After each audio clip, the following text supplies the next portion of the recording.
Welcome back to our channel. So గత ఏడాది ఇదే నెల ఇంకా 1,00,000 కూడా దాటని పసిడి 1,00,000 బ్రేక్ చేసి 2,00,000కు చేరువైంది. ఒక 1,000 రూపాయలైనా తగ్గితే చాలు, ఒక 5 తులాల బంగారమైనా ఆడపిల్లల కోసం కొందాము అని తాపత్రయపడే కుటుంబాలు కొన్నైతే గోల్డ్ రేట్ రోజు రోజుకి పెరిగిపోతుంది. ఎంత పెరిగితే అంత కాసుల పంట అని ఎదురు చూస్తున్న ఇన్వెస్టర్లు ఒకవైపు. నిజంగానే పసిడి వెండి ధరలు పెరుగుతున్నాయా, పెంచుతున్నారు? ఇన్వెస్ట్మెంట్కి ఇది రైట్ టైమా, లేదంటే కాస్త ఆగితే బెటరా? మరి పర్సనల్ పర్చేజెస్ పరిస్థితి ఏంటి? ఇట్లాంటి విషయాలన్నీ కూడా తెలుసుకుందాం. ప్రజెంట్ మనతోటి అనలిస్ట్ నమశివాయ గారు ఉన్నారు, మాట్లాడదాం. సార్ నమస్తే. నమస్తే. సార్, ఎన్నో సందర్భాల్లో మీ ఇంటర్వ్యూ చేసినప్పుడల్లా మీరు ఒక సేఫెస్ట్ ఇన్వెస్ట్మెంట్ అంటే డిజిటల్ బాండ్స్ అని చెప్పేవాడు. గోల్డ్ ఫ్యూచర్ ఏంటి అసలు? అంటే బేసిక్గా ఇప్పుడు మనం చూస్తే అంటే ప్రపంచంలో చాలా విషయాలు జరుగుతున్నాయి. ఒకటి యుద్ధాలు అవ్వచ్చు ఒక పక్కన, ఇంకో పక్కన ట్రంప్ లాంటి ఒక పొలిటీషియను తన దేశ స్వార్థం కోసము మిగతా దేశాల భవిష్యత్తును నాశనం చేసే ప్రయత్నం కనబడుతుంది. సో బెదిరింపులు, ఇంకా రకరకాల మార్గాలు చూసుకుంటున్నారు. సో ఇవన్నీ కూడా ఏంటంటే దేశాలు, మనుషులుగా, ప్రపంచంలో ఉన్న మనుషులు కాదు అసలు, దేశాలు విసిగెత్తిపోతున్నాయి ట్రంప్తో, తన బిహేవియర్తో. సో పొరపాటున డాలర్లో ఇంత పెట్టుబడులు పెట్టున్నాం మనము, సో అవన్నీ ఎలా మనం వెనక్కి తీసుకోవాలని ప్రత్యామ్నాయం కోసం వెతుకుతున్నట్టుగా కనబడుతుంది. సో ఇప్పుడు ఏంటి అంటే అది కన్ఫర్మేషన్ లానే కనబడుతుంది. యాజ్ ఆఫ్ నౌ మోరార్లెస్ కన్ఫర్మేషన్ అనే వచ్చిందని అనుకోవచ్చు. సో అన్ని దేశాలు ఏం చేస్తున్నాయంటే, ముఖ్యంగా చైనా, రష్యా, ఇండియా, ఇట్లా సింగపూర్, ఇంకా జపాన్, కొన్ని దేశాలు స్టార్ట్ పెట్టారు ఆల్టర్నేటివ్ టు డాలర్ చూడడం. సో డాలర్లో వాళ్ళకున్న హోల్డింగ్స్ డంప్ చేయడము, బంగారం కానీ వెండి కానీ వీటిలో పెట్టుబడులు పెట్టడం చేస్తూ ఉన్నారు. ఇంకా ప్రత్యామ్నాయంగా ఏమైనా మార్గాలు ఉన్నాయా, ఎలా డాలర్ మీద డిపెండెన్స్ తగ్గించుకోవాలి అనేది చూస్తున్నారు. అందరూ ఎలా డాలర్ నుండి బయటపడదాము అనే ప్రయత్నము చేస్తున్నట్టుగా కనబడుతుంది.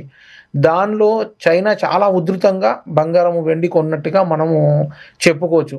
సో ఎప్పుడైతే ఒక దేశము అంత మేజర్ కంట్రీ లీడ్ తీసుకొని చేస్తుందో దాన్ని అనుసరించి మిగతా దేశాలు కూడా అదే బాటలో వెళ్తున్నట్టుగా అనిపిస్తుంది.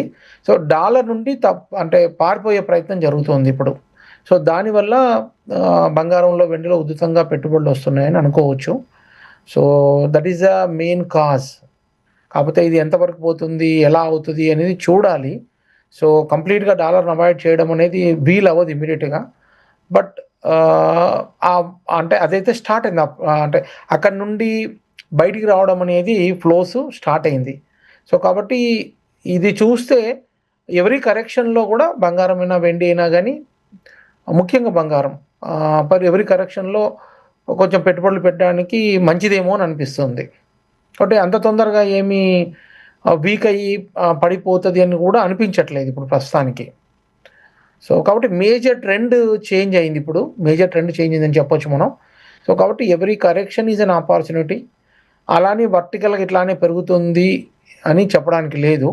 నాట్ ఓన్లీ గోల్డ్తో స్టార్ట్ అయ్యి మళ్ళీ సిల్వర్లోకి ఉధృతంగా వచ్చింది ఇన్వెస్ట్మెంట్స్. తర్వాత సిల్వర్ నుండి మిగతా మెటల్స్, కాపర్ కూడా లాస్ట్ 2 monthsలో 50% పెరిగింది.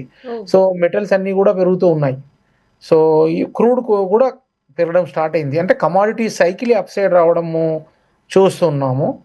సో కాబట్టి ఇది వెంటనే ముగిసిపోతుంది అని చెప్పడానికి అయితే ఏం కనిపించట్లేదు మనకి.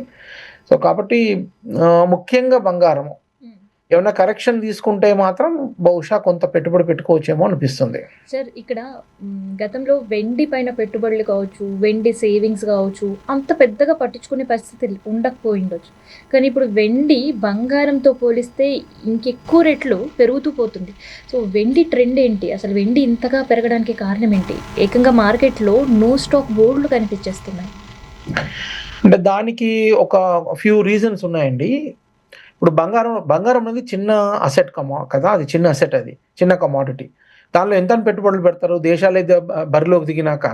వాళ్ళు అనుకున్నంత డాలర్స్ అమ్మేసి అనుకున్నంత బంగారం కొనాలి అంటే దొరకదు కదా, అంత ఉండదు బంగారం, చాలా తక్కువ నిల్వలు.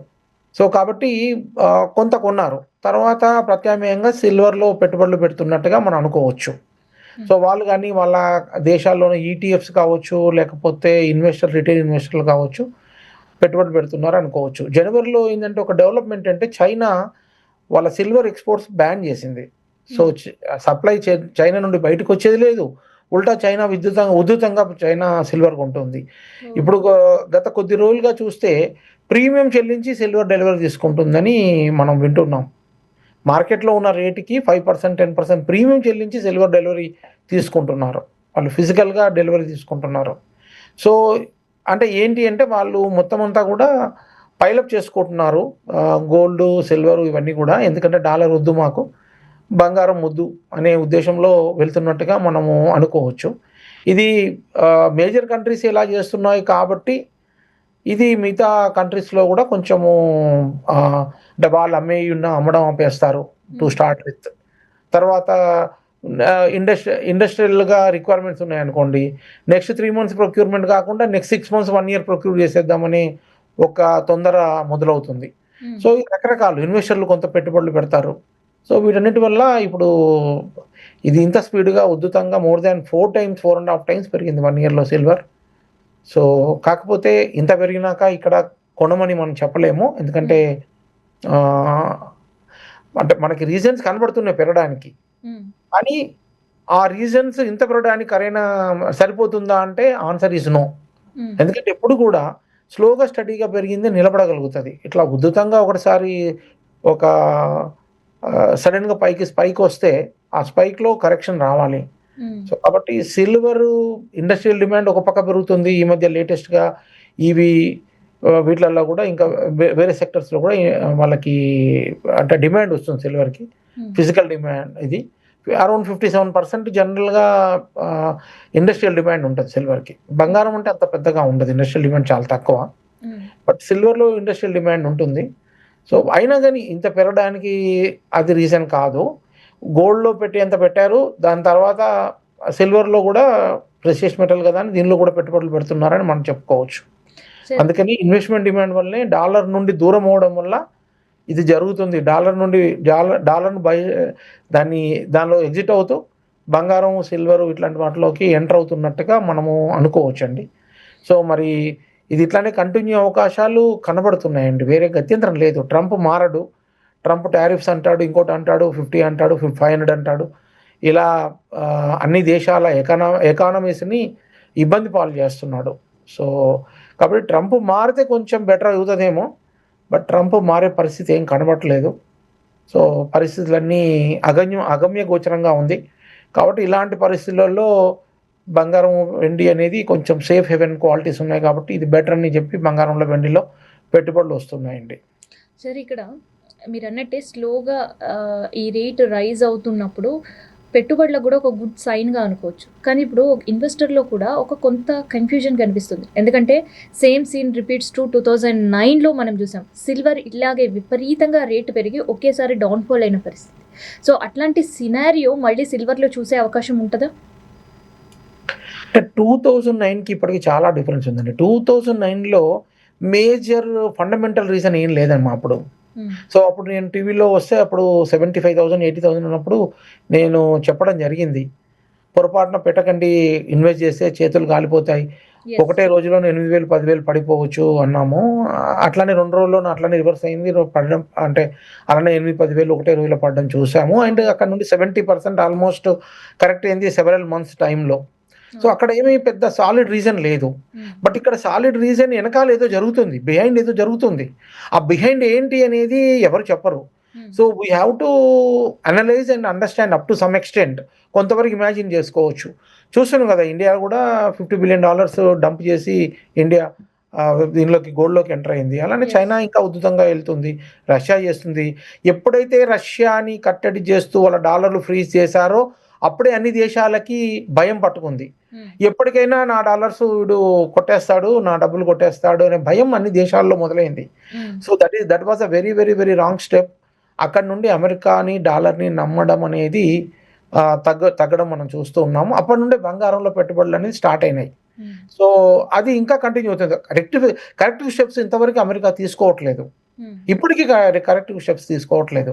ఇప్పటికి తీసుకొని అందరితో కలిసిపోయింది అనుకోండి, పరిస్థితులు వేరు. అట్లాంటప్పుడు మీరు అన్నట్టుగా సిల్వర్ 4,00,000 నుండి 1,50,000కి రావచ్చు, 1,00,000కి రావచ్చు. బట్ ఆ కరెక్ట్ స్టెప్స్ తీసుకుంటుందా? ఇప్పుడున్న పరిస్థితుల్లో ఆ మొండితనం కదా అయింది. తీసుకుంటాడా లేదా? Too difficult to predict. ఆయన తీసుకోకపోవచ్చు అని అనిపిస్తుంది. కాబట్టి ఇది డాలర్ నుండి అందరూ పారిపోతున్నారు. కొత్త కరెన్సీస్, కొత్త అసెట్ క్లాసులు చూసుకుంటున్నారు. అందులో ముఖ్యంగా బంగారం కనబడుతుంది. నెక్స్ట్ అసెట్ క్లాస్ వచ్చేసి వెండి అండి. సో అట్లానే ఇప్పుడు కాపర్‌లో కదలిక వచ్చింది. మిగతా వీటిలలో కూడా మెటల్స్‌లో కూడా కదలిక చాలా వచ్చింది. స్పీడ్‌గా వచ్చింది. సో ఈవెన్ క్రూడ్ కూడా పెరిగే ప్రమాదం ఉంది. ఎందుకంటే ఆల్టర్‌నేటివ్స్ చూసుకుంటున్నారు. క్రూడ్ మనకి డాలర్ వద్దు, డాలర్ కాకుండా ఏదైనా ముద్దు అన్నట్టుగా ఉంది ఇప్పుడు. డన్. సార్ కాబట్టి ఇక్కడ గోల్డ్ అండ్ సిల్వర్ పీక్స్‌కి వెళ్ళిపోయాయి. ఒక రికార్డ్స్ బ్రేక్ చేస్తూ డే బై డే పెరుగుతూనే ఉన్నాయి. So is it a right time to invest? ఎవరైనా ఇన్వెస్ట్మెంట్ ప్లాన్ చేయాలనుకుంటే ఇది రైట్ టైమేనా గోల్డ్ ఆర్ సిల్వర్ పైన ఇన్వెస్ట్ చేయడం అనేది? అమ్మా, వెండి అయినా ఇండస్ట్రీ రిక్వైర్మెంట్ ఉందంటే పర్వాలేదమ్మా, వాళ్ళకి తప్పదు. ఓకే, ఆల్టర్నేటివ్ టు సిల్వర్ చూసుకునేంత వరకు ఆ ఇండస్ట్రీలో ఆల్టర్నేటివ్ సిల్వర్ కాకుండా ఇంకా వేరే ఏమైనా మెటల్ దొరికితే వాళ్ళకి సరిపోతుంది. బట్ వేరేస్ ఇన్వెస్టర్స్ కానీ, మీరు చెప్పేది ఇన్వెస్టర్ మదుపర్లకు అడుగుతున్నారు కదా, ఇన్వెస్టర్లకి బంగారం వెండి లేకుండా మనం బతకలేమామంటే? అదేం ఆహారం కాదు, అదేం వాటర్ కాదు, అదేం పెట్రోల్ కాదు. బంగారం వెండి లేకుండా బతకలేమా? బతకగలుగుతాం.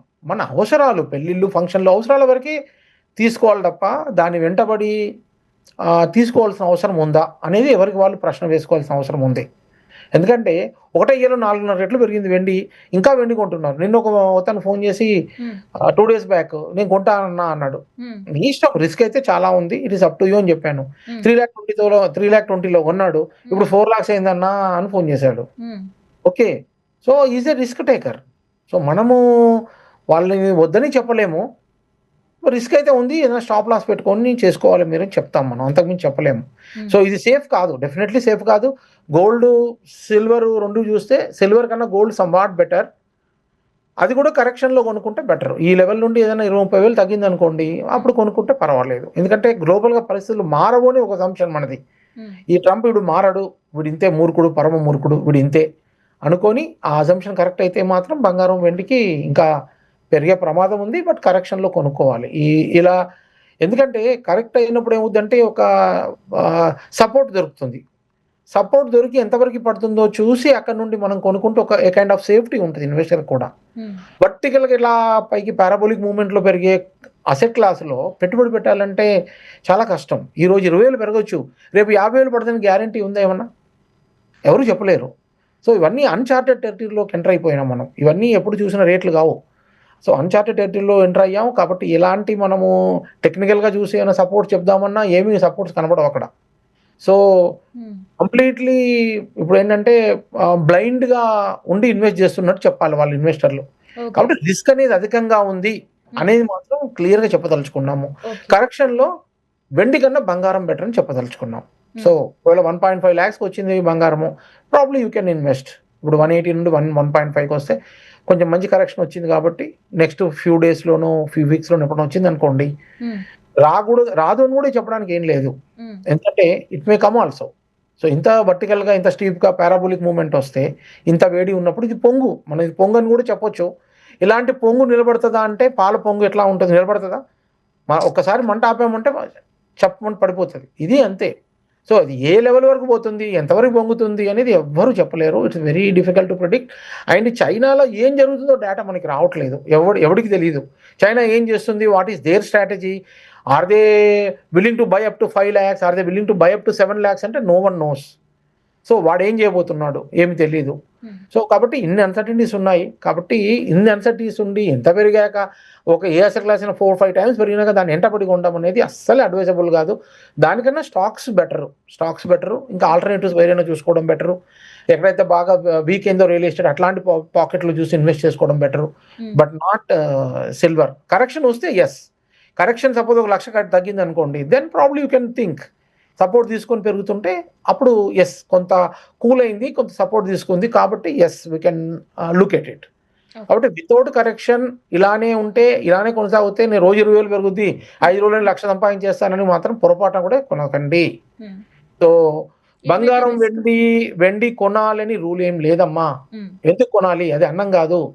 అది అది లేకుండా బతకలేము అనేది లేదు. అదేం ఔషధం కాదు. ఎందుకు కొనాలి బంగారం వెండి? కొంటే బంగారం ఇంపోర్ట్ చేయాలి, వెండి ఇంపోర్ట్ చేయాలి. 2 దేశానికి అరిష్టమే మనకి. ఉమ్, ఆల్రెడీ క్రూడ్ విపరీతంగా మనం ఇంపోర్ట్ చేస్తున్నాం. ఉమ్, దానితో పాటు బంగారం ఇంపోర్ట్ చేస్తున్నాం. ఇప్పుడు వెండి కలిసింది దానికి. So is it good for country? No, not at all. It's not at all good for country. So కాబట్టి అవసరం ఉన్నంత వరకే బంగారమైన వెండిని తీసుకోవడం మంచిదండి. సో ఇన్వెస్టర్లు ఇన్వెస్ట్ చేయాలనుకుంటే కరెక్షన్కే వెయిట్ చేయండి. ఇంత పారాబోలిక్ మూమెంట్ వచ్చాక కొన్నాక ఒకటే రోజు 50,000 70,000 పడిపోతే మీరు ఎవరికి అమ్మడానికి పోయినా ఫిజికల్గా ఎవడు కొనడండి, గుర్తుపెట్టుకోండి. ఉమ్, కరెక్ట్ అయ్యేటప్పుడు ఎవ్వరు కొనరు. అమ్మేటప్పుడు మీకు అంట కడతారు, కానీ వాళ్ళని కొనమని మనం సిల్వర్ జ్యువెలర్ దగ్గరికి వెళ్ళి లేకపోతే ఎవరికైనా దగ్గరికి వెళ్ళి కొనమంటే ఉమ్, ఎవరు కొనరు. కొన్నా మార్కెట్ రేట్ కానీ 20,000 తక్కువ కొంటామని చెప్తారు. ఓ, సో కాబట్టి ఇవన్నీ ఇష్యూస్ ఉంటాయి. You have to be careful. Um, so exchange traded ఫండ్లో కొనుక్కోవడం బెటర్. గోల్డ్ అయినా సిల్వర్ అయినా ఎక్స్చేంజ్ ట్రేడెడ్ ఫండ్లో కొనుక్కోవడం బెటర్ ఇన్వెస్ట్మెంట్ అయితే. సో క్విక్గా అమ్మొచ్చు. అంత డీప్ డిస్కౌంట్స్ ఉండవు. సో కాబట్టి ఎక్స్చేంజ్ ట్రేడెడ్ ఫండ్స్లో చేయాలన్నప్పుడు చేసుకోండి. That is better. అండ్ ఫ్యూచర్స్లో ఉంటుంది, బట్ దాని జోలికి వెళ్ళకండి. ఫ్యూచర్లో వెళ్తే మొత్తానికి ఉన్న డబ్బులన్నీ మాయమైపోతాయి. సో హైలీ లివరేజ్డ్ ప్రోడక్ట్ కాబట్టి మనకి ఏం అర్థం కాదు రిటైల్ ఇన్వెస్టర్కి.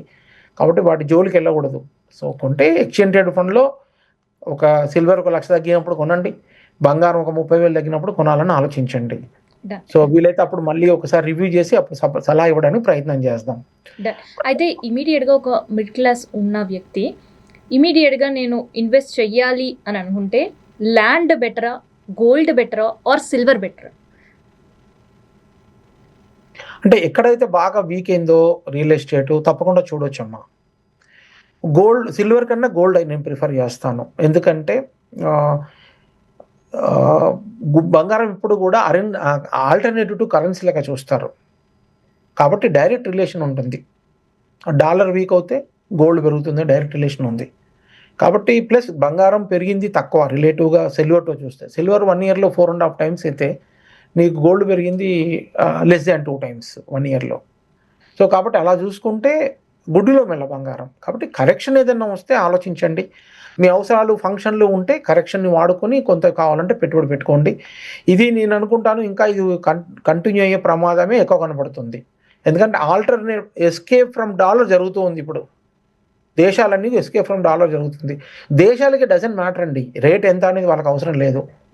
సో సేఫ్టీ కావాలన్నప్పుడు వాళ్ళు డాలర్ వదిలించుకుంటారు, రేటు బంగారం ఎక్కువన్నా కొనేస్తారు, సిల్వర్ రేట్ ఎక్కువైనా కొనేస్తారు.